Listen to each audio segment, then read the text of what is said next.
How's it going, guys, and welcome to the Barricading R6 guide. I know it sounds a little newbie, but I promise even if you're more advanced, you're gonna learn something in this game. If you don't know stuff like this, you'll learn it. If you don't know how to get through a barricade with only one punch, you're gonna learn that. So stick around if you want to learn some more about this game.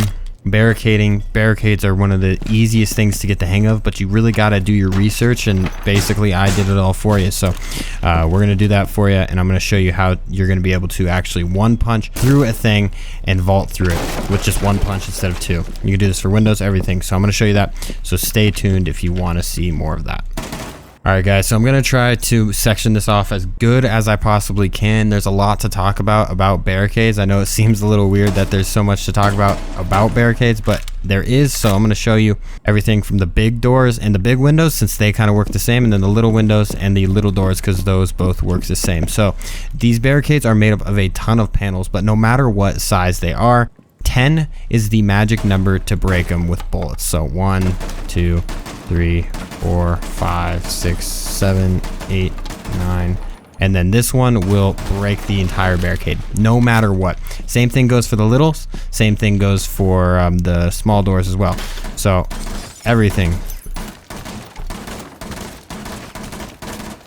and then boom, it's broken. So that's the simplest thing that it's like a fun fact, and you need to kind of know it just to know it. Like knowing that 10 shots or 10 barricades will break a barricade like this kind of shows a lot. That shows the reason why we kind of spam fire and shoot the barricades like that. But that's so minuscule, and all of them work the same with the bullets. But a bigger thing is getting through the barricades. So for example, on this big window, to get through a barricade like this without actually breaking it, which has so much value, is so easy. So you want to keep the last one unexposed, so you don't want to touch that one, but from the middle here, you want to go from here to here basically and aim kind of at the middle one. Now if you do this and get close enough, you're going to break a total of 3 up and then kind of halfway on this one. So if you do the same thing here, aiming at the middle, doing the same thing exactly, you're going to open up a hole that is crouchable, and it seems like you're able to just kind of sidestep over it. Don't know how reasonable that is, but it's still a thing. You can't crawl through it, so it's at least not that. But you don't want to crawl through. You want to have it as a crouch. Now the reason you want to do this, first of all, is because it doesn't make the sound of a barricade destroying. So let me find a barricade for you guys just to show you an example. So if I were to do it normally, like just breaking it open, well, now it's only on 2 barricades, but once I hit this, all the attention's on me, because that is the loudest sound possible. Now if it's something like this, and I'm entering as a nook, for example, on attack, I could open something like this and crouch walk through and then go do my rush or whatever without making all the attention in the world and having everyone know. Another thing is on defense, like how I'm using it right now, you can sit almost halfway out. You could sit like outside without getting detected. So you could be doing spawn peeks. I would not recommend doing it on this big door in Oregon, because you're going to get picked off no matter what, but it does help on some situations where you can just peek out and stay basically outside, which is a big advantage. I could show you examples of that, but I'm sure you can already think of some in your head if you have played this game a long time. If not, then you'll eventually see the power of this, and you'll eventually use this a lot. But all of these work the same. Obviously you can't do that with windows, but doors work the same. So the same thing, same theory goes behind it. You kind of want to go like halfway between the next panel, so you just want to punch. Same thing up here, punch, then it's a crouchable hole. But that's the simple thing. So now for how can you vault through a door with only one hit, or a window. You can't do it on a big door like this, so I'm going to show you an example. I can't, if I punch a hole like that, I cannot vault. But if I do the punch where I get 6 panels total, so if I do this punch, basically my crosshairs are lined on the X's, the top of the barricade, the bottom of the barricade, because I want to hit this panel, and this panel, and then I want to hit half of the next panel. So basically a big punch right there, and then I'm able to vault through. Now the reason for this is, first of all, it's because whenever you punch something like this, it makes a big enough, or opens enough of these, that it makes it actually vaultable. So the same theory goes if you were to shoot them, right? Once you get to a certain number, it becomes vaultable, and that number just so happens to be about 6, right? 1, 2, 3, 6. So about 6 of these, and then it's vaultable. That's why you can't really do it on the doors, because you need more broken. I would need probably just before I shot that last bullet broken before I could use it. So just recapping that, for a door, just so you could only have to do it once. You do that, and then you jump over. It's gonna take a little minute to actually get the punch down. You're gonna have to learn how to punch perfectly and get the full 3x6 kind of area. That's the only way to do it. Same thing goes here, but just the same exact concept. Crosshair on the top of the barricade, bottom of the barricade, and then you punch right through, and the same concept goes there. Now you might be asking, why do I need to do that? Well, first of all, for whenever you're running out and stuff, you can do one punch like that.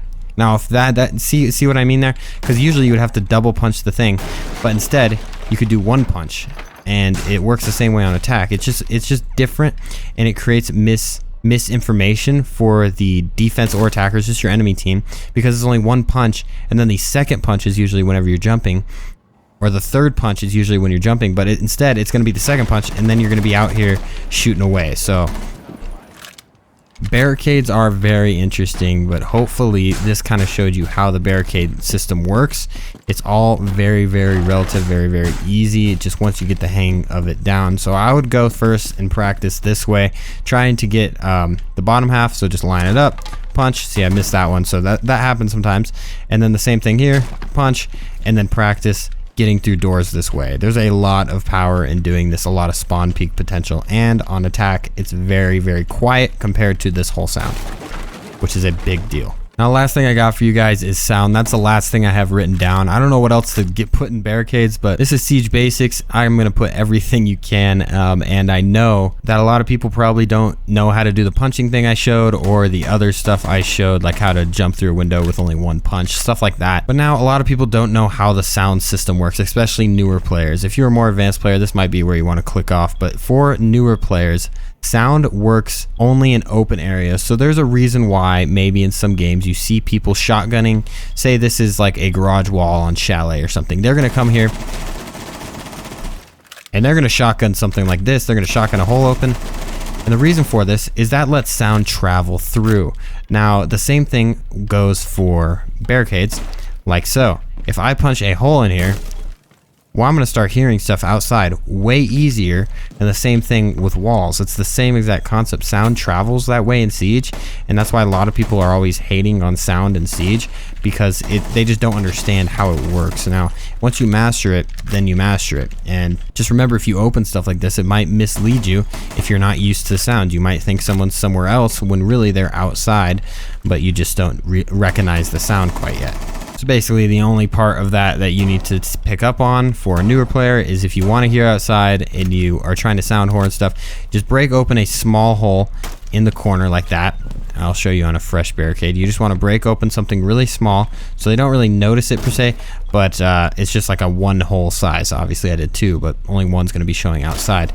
Now if you keep the glass on as well, same concept, and then you'll be able to hear outside. So that's how sound works with barricades, and that's also how barricades work. That's about as much as I could think of when I was making this. I did a lot of research back when I was trying to learn the game myself, and I learned all this stuff about barricades. So hopefully this helped you all if you didn't know any of this. Let me know what else you would have added, if there's any other barricading tricks that I did not include, because I don't know if I included everything, but I know that I included a lot, at least everything that I know. So with that, guys, hope you enjoyed the Siege Basics. Let me know what you want to see next for Siege Basics. I'll see you guys later. Peace out.